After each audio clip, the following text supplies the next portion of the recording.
We got parts for Dory. We got sway bar links, sway bar bushings, shocks, control arm, and strut towers.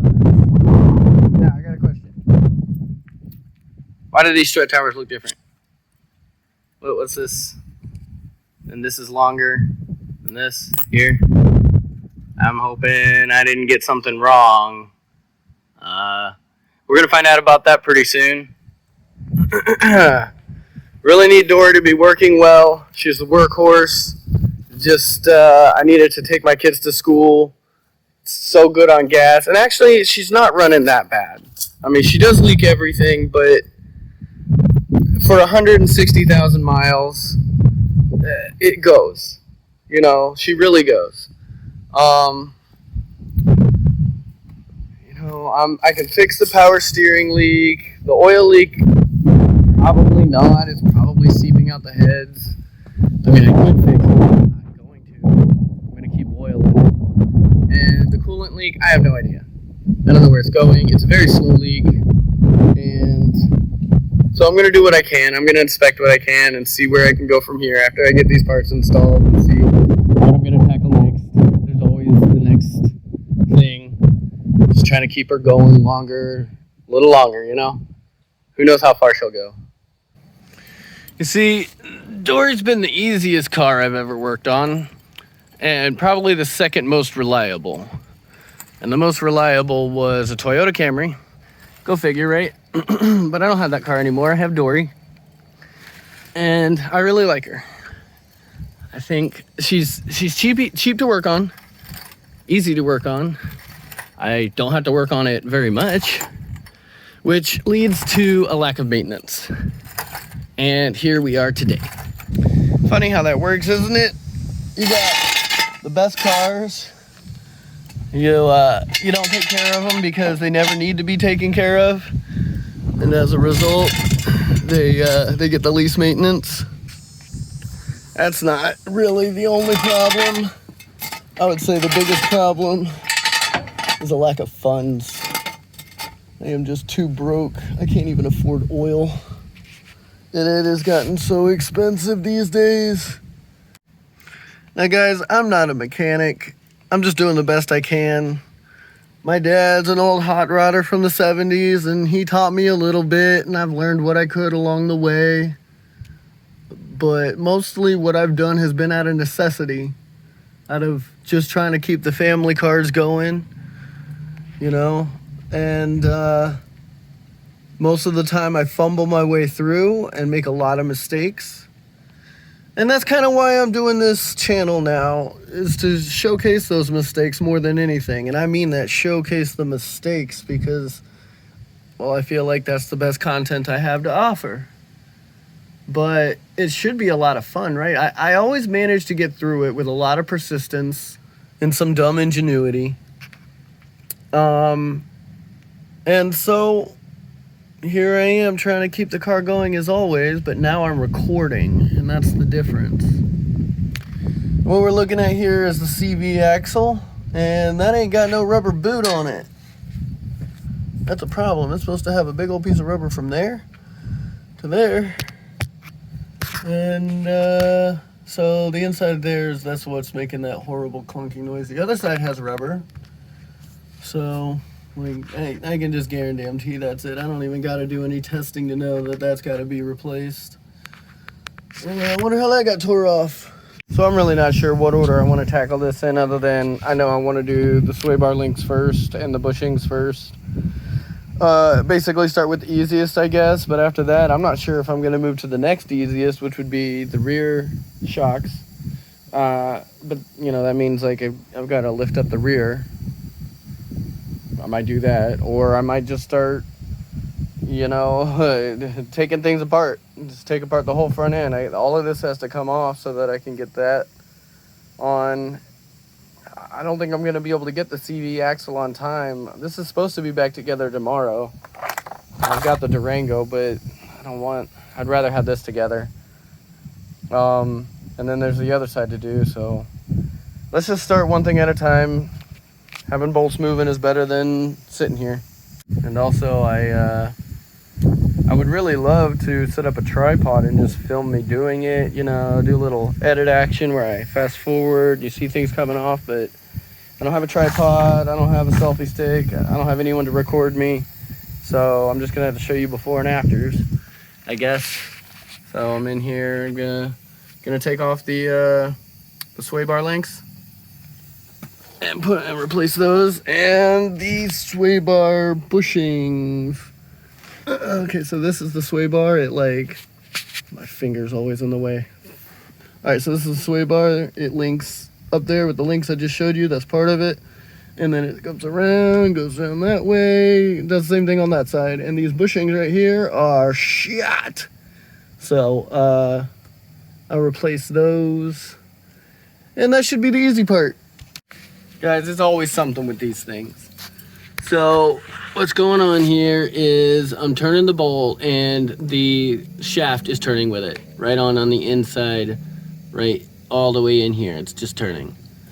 I don't know what to do about this, but I'll figure it out. And I'll let you know when I do figure it out. All right, so this is the solution I've got right now. And it's working, kinda. I gotta hold the vice grips and then I stick the wrench on the nut and I turn. See, the vice grip and the nut are attached, and that's been working, but the vice grips slip off after a few turns, so then I got to reset the vice grip and keep turning, and that's just a slow process. So keep going. Guys, never neglect to spray lubricant. Yeah, that worked wonders. It stopped slipping. All right, so you see, like, I was on this. It was through the thing. I had my vice grips on one side and I was wrenching on the other, and you'll see if I take the vice grips off, if I can get them off one-handed. Yeah, okay, so this is what I was grabbing onto, is this piece of metal right here sticking on the outside of the boot. Focus, yeah, I think you get the idea. I'm not even sure this side was bad, but we're here already, so that's okay. Guys, what's the idea with these? The new ones spin too? I can only assume that it's supposed to be like that. But yeah, it just spins on inside there. I mean, I don't want to put vice grips on it, but I'm gonna have to. There's a piece of metal here. I'm gonna try and get a grip on it. It's gonna be limited grip, but that's the only thing I know to do. All right, I got that on. See how that metal piece? Man, the focus. What happened? See how that metal piece all chewed up? Well, I guess it's okay. The bottom one didn't spin. Down there, it didn't spin. So, on to the other side. Hey, you know, if you just pay attention sometimes, you'll figure shit out. Look at that. You're supposed to put an Allen wrench in there and hold it still while you put a box wrench on the nut. How about I give that a try and see if it works better? You see, you stick your wrench on with the nut, then you stick your Allen wrench through, and then you turn it.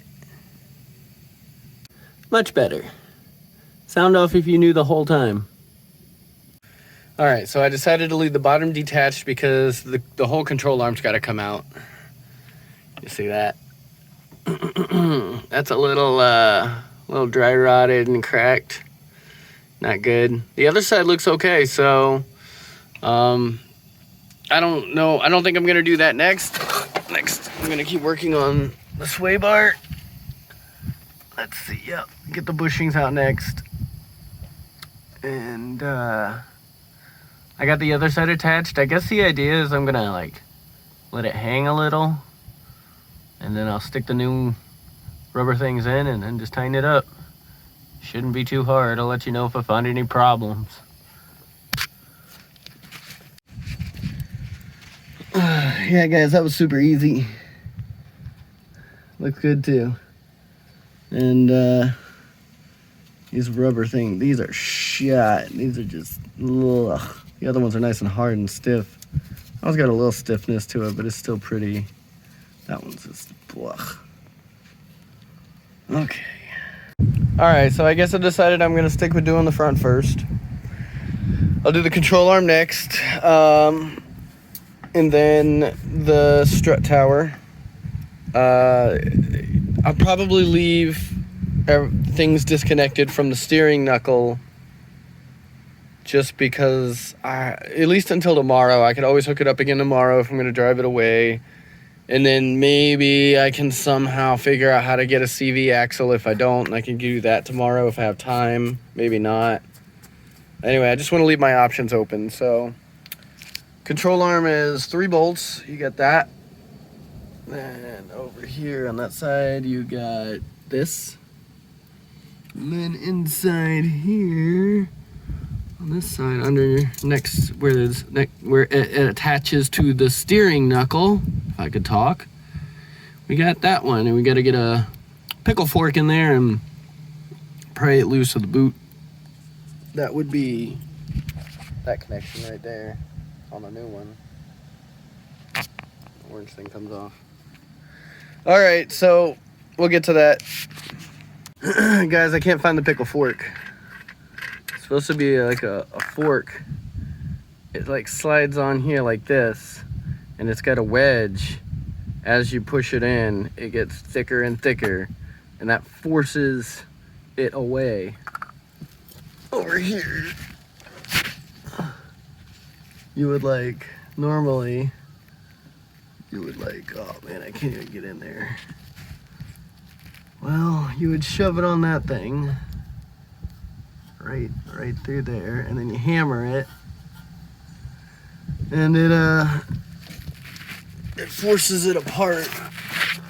Let's see if I can get in there. Yeah, I think that's it. Yeah, you would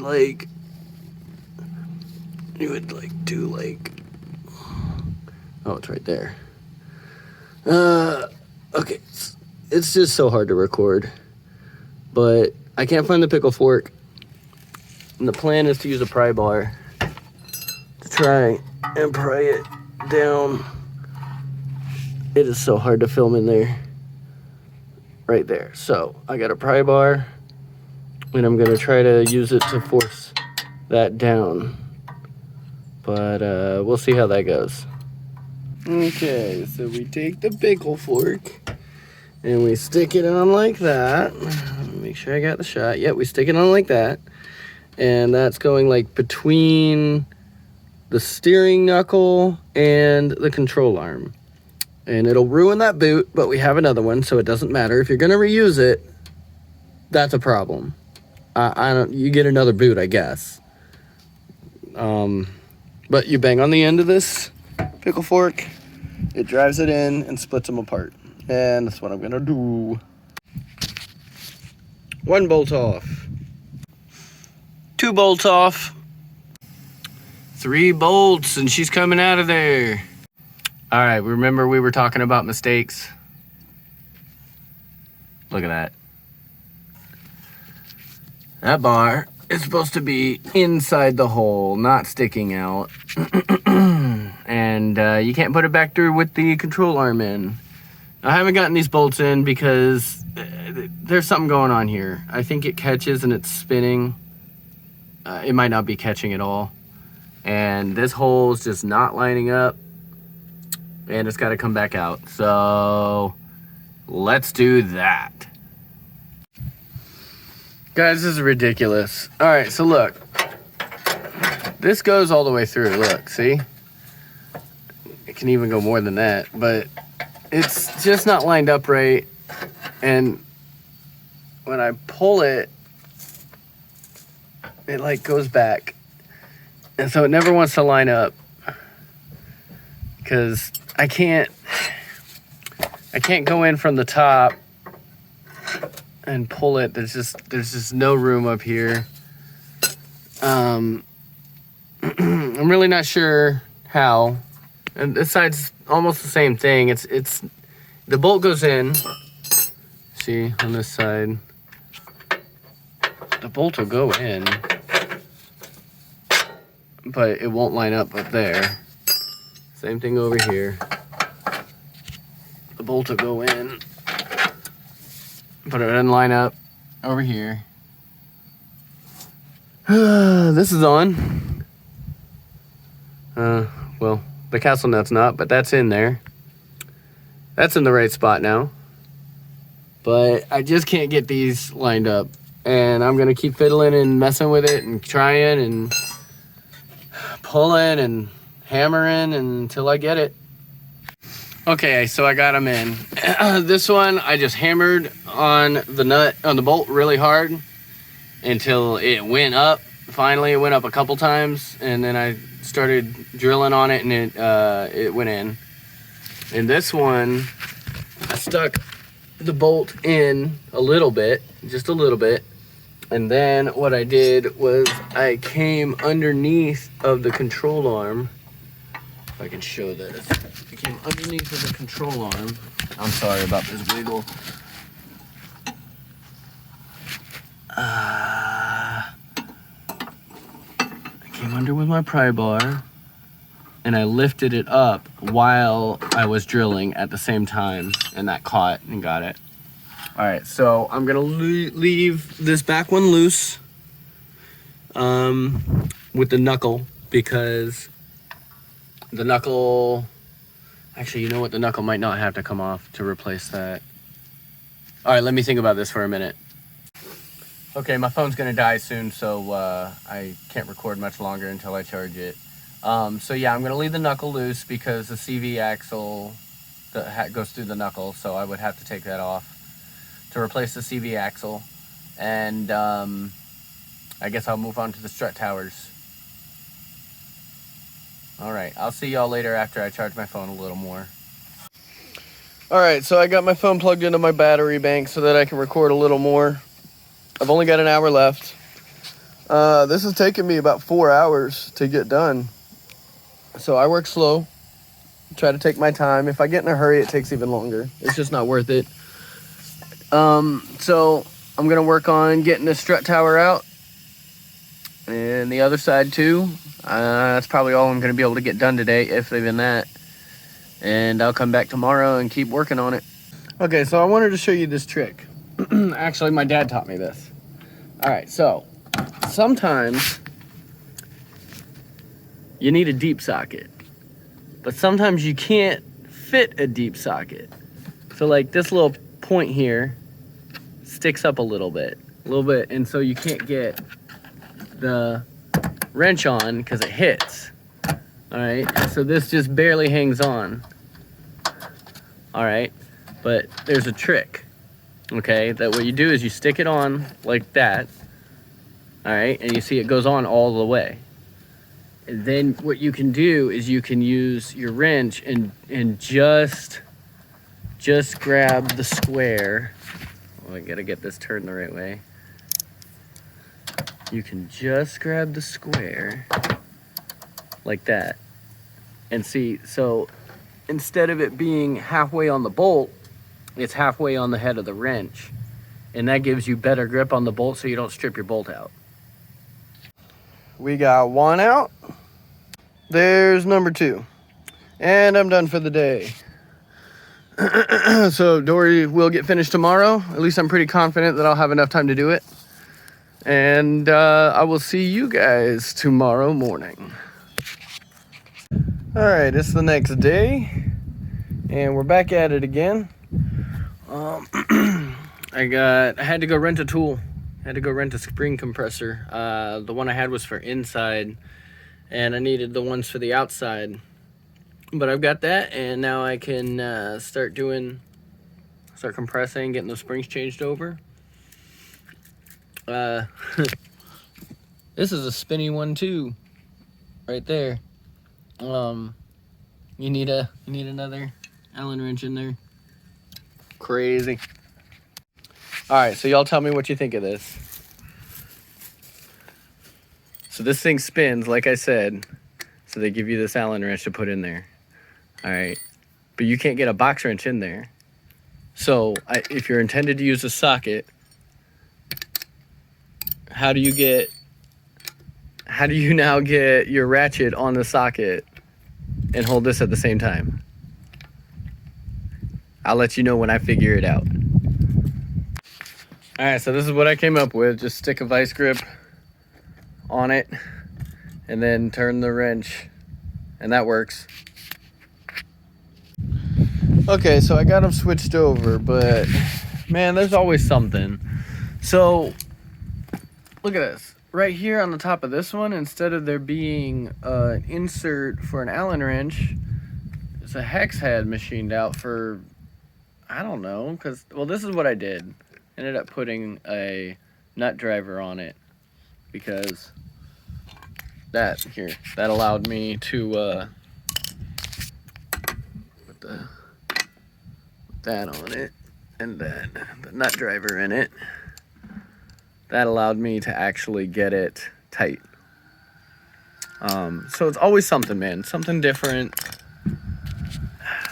I'm hoping I didn't get the wrong part. I don't know how. I ordered it from Rock Auto.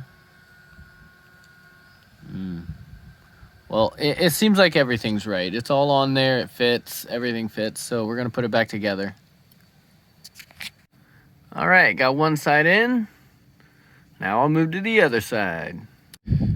Well, I forgot to show you anything of it going back together, but it went back together just fine. I'm going to move on to the back and do the rear shocks. And that's it. That's all I got for her. Let's get to that. Okay, so I finished. I forgot to record it, but I got the rear struts in. And I went and picked up my kids in Dory, went home, took them home, and then came back here, and coming in the gate, the CV axle gave up. And I had to push it up to here. So I'm really glad I got it back here, because this is where the tools are that I can fix it, but Dory is down again until I get a new CV axle.